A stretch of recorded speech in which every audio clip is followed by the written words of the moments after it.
يكاد البرق يخطف أبصارهم كلما أضاء لهم مشوا فيه وإذا أظلم عليهم قاموا ولو شاء الله لذهب بسمعهم وأبصارهم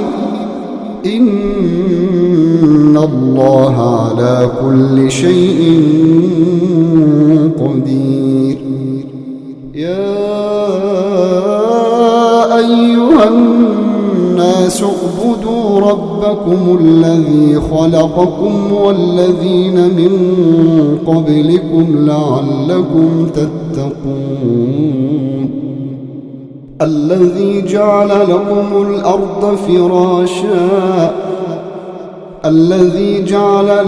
الأرض فراشا والسماء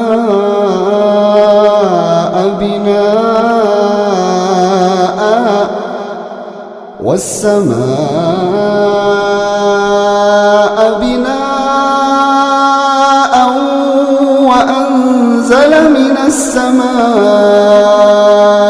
ماء فأخرج به من الثمرات رزقا لكم فلا تجعلوا لله أندادا وأنتم تعلمون. وإن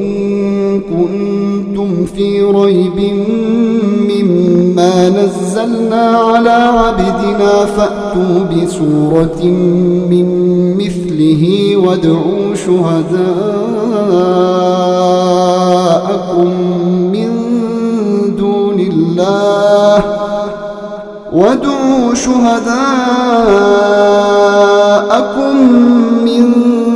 دون الله إن كنتم صادقين. فإن لم تفعلوا ولن تفعلوا فاتقوا النار التي وقودها الناس والحجارة أعدت للكافرين. وبشر الذين آمنوا وعملوا الصالحات أن لهم جنات تجري من تحتها الأنهار كلما رزقوا منها من ثمرة رزقا قالوا هذا الذي رزقنا من قبل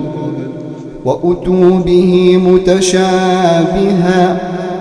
ولهم فيها أزواج مطهرة وهم فيها خالدون. إن الله لا يستحيي أن يضرب مثلا ما بعوضة فما فوقها فأما الذين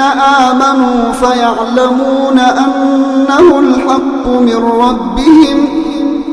وأما الذين كفروا فيقولون ماذا أراد الله بهذا مثلا يضل به كثيرا ويهدي به كثيرا وما يضل به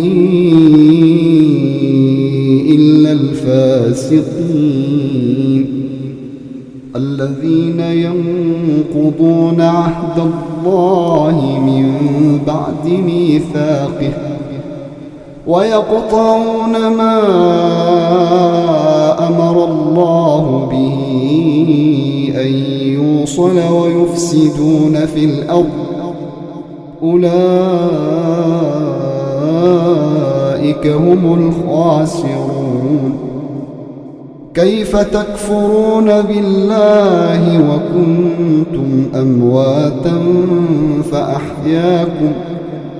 فأحياكم ثم يميتكم ثم يحييكم ثم إليه ترجعون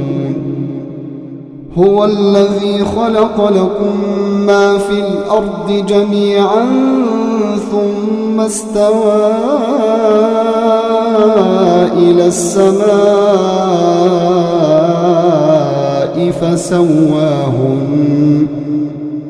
فسواهن 7 سماوات وهو بكل شيء عليم وإذ قال ربك للملائكة إني جاعل في الأرض خليفة قالوا أتجعل فيها من يفسد فيها ويسفك الدماء ونحن نسبح بحمدك ونقدس لك قال إني أعلم ما لا تعلمون وعلم آدم الأسماء كلها ثم عرضهم على الملائكة فقال أنبئوني بأسماء